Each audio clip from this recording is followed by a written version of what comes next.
Fala aí, pessoal, seja bem-vindo a mais um vídeo aqui no canal. Vamos acompanhar as últimas notícias do São Paulo. Trago atualizações para vocês do Mercadão da Bola do Tricolor e vamos ver a análise dos comentaristas sobre esse empate fora de casa do São Paulo contra o Sport.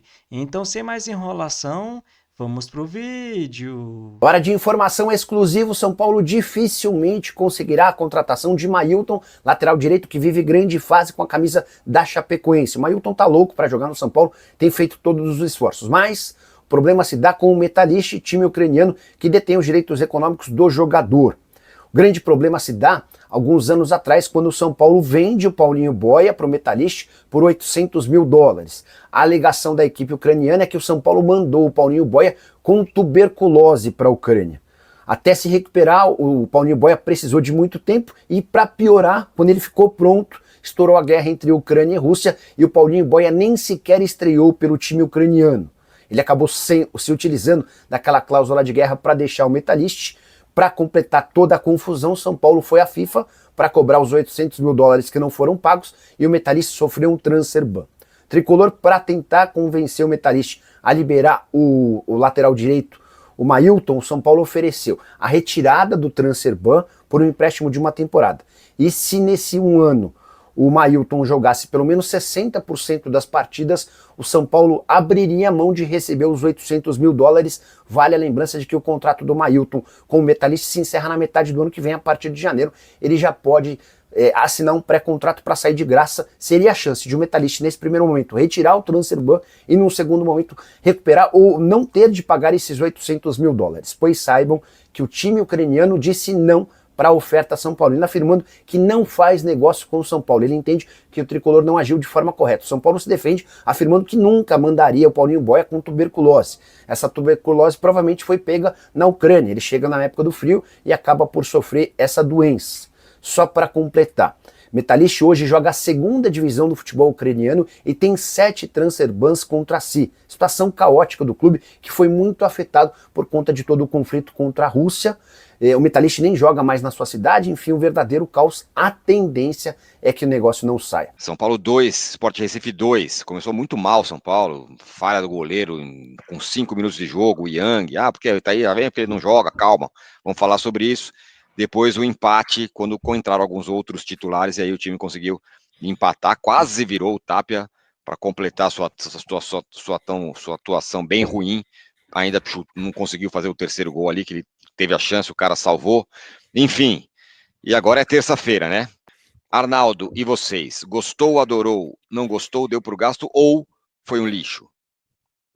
Tironi, antes da resposta, você está sussurrando, mas você vai ter que berrar, é terça-feira mais alto, como estão falando a galera aí, entendeu? Mas, não é Mr. Crowley. É terça-feira. É isso. Diante de tudo, num jogo maluco deu para o gasto. Um ponto, se com a escalação que o São Paulo foi para campo oferecesse um empate, acho que a gente fechava. E foi isso que aconteceu. O São Paulo foi buscar o empate. E aí, quando você busca o empate, ainda fica um gostinho de reação, etc., que parecia impossível pelo andamento do jogo. Acho até que se o Sport força depois do segundo gol, ele teria definido o jogo. Mas foi inteiro para trás, com 15 minutos do segundo tempo, querendo defender o resultado. E aí, com a entrada de alguns jogadores do São Paulo melhores, o São Paulo foi buscar, mereceu o empate, quase virou, como você falou no final. E aí, eu acho que tem a análise do jogo, do time que jogou, dos jogadores que atuaram, do sistema novo que entrou e do que a gente pode esperar para terça-feira, tendo visto o que a gente viu hoje, né, de pistas, destaques, lesões ou sustos. Tudo isso a gente pode analisar mirando terça-feira, que é o jogo do ano para o São Paulo, o jogo da volta. Eu estava com pouca expectativa do jogo, achava que vai perder, o Rui tá meio rifado, mas aí o final do jogo me deixou mais animado. Foi um bom final de jogo, né? Pressionou, poder ter virado. Você falou do Sport, né? Que com 15 minutos de jogo estava tentando empatar. Cara, é o desespero de quem tá lá atrás, né, meu? E já quantas vezes já aconteceu isso com eles? Com o Palmeiras aconteceu isso com eles, com o Santos aconteceu isso com eles, de estar com a vitória e deixar escapar. Então os caras também estavam desesperados, né? O time é fraco, o time é bem fraco. Quando tomou o gol do Lucas, é que o São Paulo estava meio entregue, né? Quando faz o 2-0, né? Então acho que faltou para os caras torcerem a faca. Bom, para a gente começar o bate-papo, a escalação, né? Como a gente falou no vídeo, com a relação dos jogadores que foram para o Recife, jogariam titulares. No final da conta, jogaram 2 titulares, né? Alan Franco e Sabino. Alan Franco saiu mancando. E para jogar 2 titulares, o Crespo mudou o sistema de jogo, né? Jogou no 4-2-3-1, parecido com o esquema do Zubeldia, na verdade, né? Sim. E com poucos jogadores também da base, né? Os carequinhas convocados, eles não foram para o jogo. As novidades, o Yang, né? Sim. E o sistema, né? Basicamente foi isso. E mais reservas que não vinham atuando, como o Dineno, o Tapa e tudo mais. Aí, né, Tironi, eu não sei, para começar a conversa, a gente tem que analisar. O jogo acabou sendo condicionado por uma falha bizarra do Yang. Não foi uma falha qualquer. Ah, claro que não. Entre personalidade e responsabilidade, né, tem um limite aí considerável, né? Não foi personalidade, foi completa irresponsabilidade. Talvez ele tenha se queimado para o resto da carreira. Puta, é duro, né? Duro falar, mas é verdade, né? Sim. Porque o time reserva nem começou mal o jogo. O Dineno teve uma chance na cara, estou torto. A única vez que ele pegou na bola, inclusive. Exatamente. Aí não pegou mais na bola. Aí o Yang, aí depois da falha do Yang, acho que o primeiro tempo do São Paulo foi muito ruim. Pouca coisa, poucos. Os 2 volantes, ok. O Pablo, eu fiquei com medo do Pablo ter se machucado, porque o Sport batendo pra cacete, como era de se esperar. O Luan razoável, o Rodriguinho razoável, meio campo razoável. Agora o ataque nulo, né? Completamente nulo, os 3. Os laterais nulos. E aí o segundo tempo começa pior, né? Entre o Lucas no lugar do Rodriguinho, ele divide o time em 2, né? Porque o Lucas nessa posição, ele não vem com os volantes, aí é 4-2-4, ele cola na frente. O Sport fez o segundo, e quando o São Paulo tava grog, o Crespo fez 3 alterações, e os caras que entraram bem, sobretudo o Henrique do Carmo. Que partida do Henrique do Carmo. Uhum. Eu espero que o São Paulo não negocie o Henrique do Carmo depois. O Ferreirão foi anunciado pelo Shakhtar hoje, antes do São Paulo anunciar a venda. Já estava de camisa, já vai jogar. Eu espero que o São Paulo segure pelo menos o Henrique do Carmo, com tantos desfalques que tem para a temporada. Ele entrou muito bem, acho que foi talvez a minha grande surpresa, a grata surpresa do jogo. E aí depois, quando entra o Bobadilha, então, aí o São Paulo fez para virar o jogo, né? E conseguiu pelo menos esse empate, mas um jogo muito de contrastes, né? 2 coisas. Primeiro do Yang, ninguém tá queimando o jogador, não é isso, mas o cara não jogava há 65 anos. O cara, na primeira bola que ele pega, ele vai tentar sair jogando daquele jeito. É difícil de entender. Isso é para desanimar qualquer um, porque o Jandrei não sei o quê. Ele fez o que o Jandrei fazia, basicamente. Exato. Né? E exato. Não dá. Não acho que tem que ser queimado, nem nada disso. Primeiro jogo dele, tudo certo. Esse é um ponto. Com relação ao Lucas, também admito, separou o time em 2, só que, cara, acho que essa é a discussão, né? Não, porque o Lucas não vale o que não sei o quê, o Lucas não vale, porque não vale ter um jogador como o Lucas. Cara, quando o Lucas tem alguma condição, alguma coisa ele faz. Era um jogo perdido, o cara sobe no 15º andar e faz um gol de cabeça, né? Coisa que o André Silva não faz, que o Dineno nem pega na bola, que o Tapia não faz. O cara entrou e fez um gol, colocou o São Paulo no jogo. Não é aquela história. Quando você tem um time com um jogador talentoso, esse cara é capaz de fazer algumas coisas. Eu sei que ele tá devendo, que ele tá machucado, que ele tá jogando agora, mas eu não reclamo de ter jogador bom quando o cara tem condição de jogar, né? Acho que, sei lá, quando o Oscar voltar, pode ter condição de tirar coelhos da cartola como esse. E, de novo, como você mesmo falou, o jogo estava completamente perdido, o São Paulo não tinha feito nada, não ia reagir, já estava 2-0, o jogo estava acabado, o cara achou um gol que recolocou o São Paulo no jogo. Davi Castanho, eu já deixo avisado aqui a todos, se a partir de hoje o Tapa estiver na frente do Henrique do Carmo em minutagem, tem que mandar prender todo mundo, o presidente é o roupeiro do Morumbi. O Tapa já foi... O Tapia já foi bastante útil em outros jogos, hein? Só para avisar. E no final do jogo, e no final desse jogo, na parte final, ele participou de todos os lances, inclusive no gol do Mike, né? Naquele questão do pênalti duvidoso ou não, quase fez o terceiro, então calma. Não, eu tô calmo, mas hoje foi, nossa senhora, ele errou tudo. Ele errou 100% da jogada. Eu achei que a transmissão foi um pouco. Você assistiu no pay-per-view? Assisti. Um pouco condicionada em relação a ele especificamente. Um pouco míope, na minha visão. Com relação ao Tapia, desculpa, eu não quero queimar ninguém, mas eu achei que ele errou todos os lances, ele não acertou nenhum. Até o gol que ele ia fazer, ele errou. Não, mas não, aquilo lá não foi mérito dele. Ele apareceu bem, atrás da zaga, driblou o goleiro, bateu bem na bola, o cara tirou. Sim, mas em 90 minutos ele tem um lance de merda, ele errou tudo, gente, pelo amor de Deus. João Vitor, emprestar Henrique é caso de prisão perpétua. É bom que a galera tá nessa pegada aí. Não, já não vai, viu? A direção já tá mandando recado que não vai mais. Não vai mais. Tá não vai mais, né? Vamos ver. Esse negócio também, no São Paulo é sempre assim. Daqui a pouco chega um metalista e não sei de onde aí e leva. Jorge Machado, uma dúvida sincera. Não sou fã do Eric, mas qual a vantagem de emprestar o Eric para trazer o Tapia? Não é 6 por meia dúzia?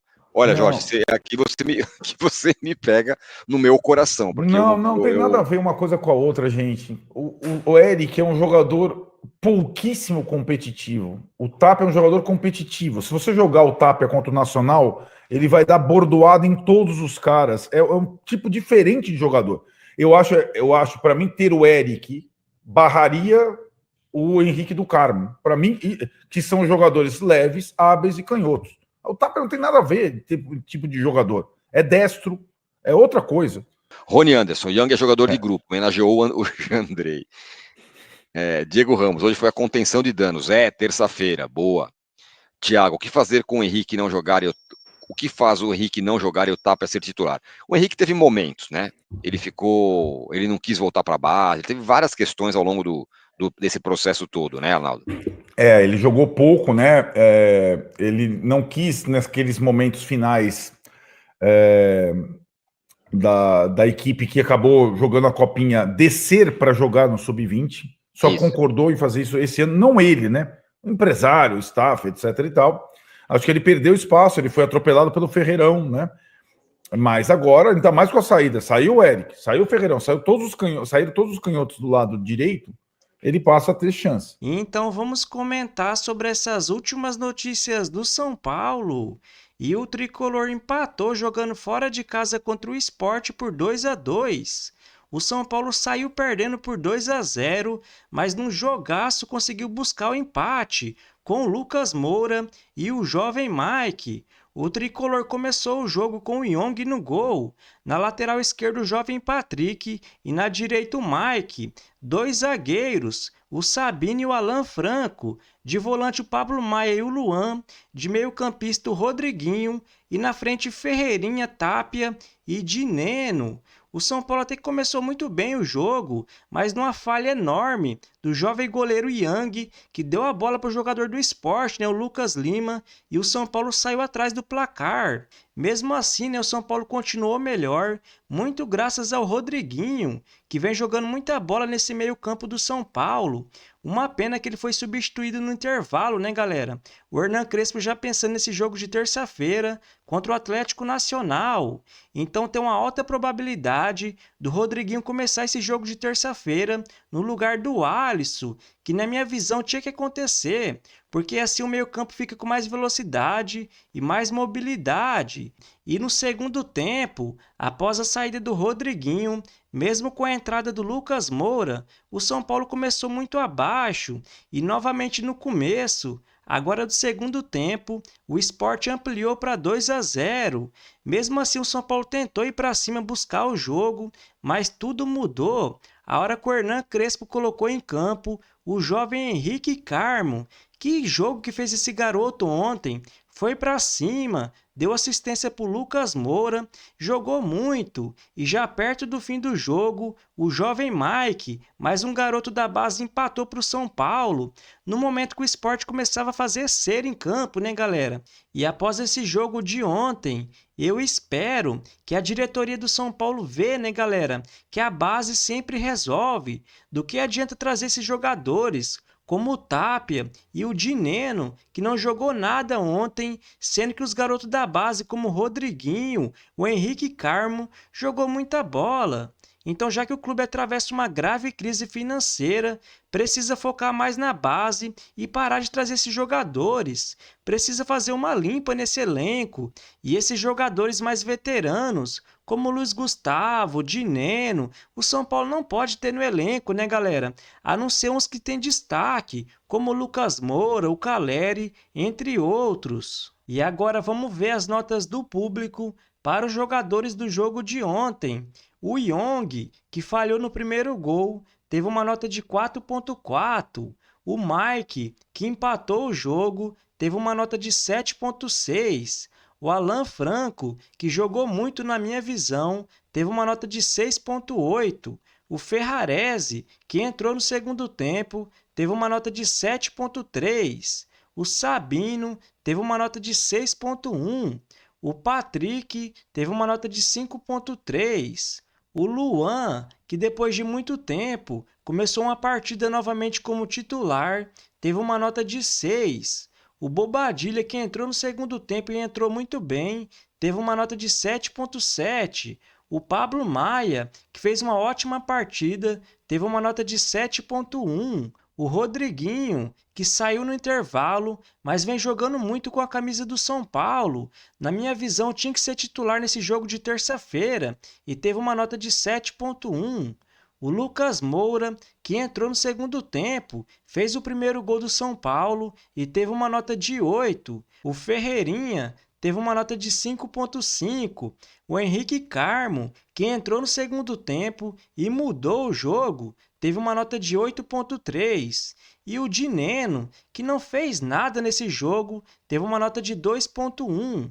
O André Silva, que entrou no segundo tempo, teve uma nota de 4.8. O Tapia, que também fez um péssimo jogo, teve uma nota de 2.5. E o Hernan Crespo teve uma nota de 6.4. Agora o São Paulo está 7 jogos invictos pelo Campeonato Brasileiro. E após empatar contra o Sport fora de casa, o São Paulo volta a campo nessa terça-feira, agora jogando em casa contra o Atlético Nacional. Uma decisão. O São Paulo precisa vencer de qualquer jeito para se classificar para as quartas de final da Libertadores. E no domingo, dia 24, joga em casa contra o Atlético Mineiro. No dia 30, joga fora de casa contra o Cruzeiro. No dia 13, joga em casa contra o Botafogo. No dia 20, tem um clássico pela frente. Joga fora de casa contra o Santos. E no dia 27, joga em casa contra o Ceará. Esses 5 jogos pelo Campeonato Brasileiro. Então essa é a sequência do São Paulo nos próximos dias. Então se você curtiu o vídeo, deixa seu like, se inscreva no canal e até a próxima!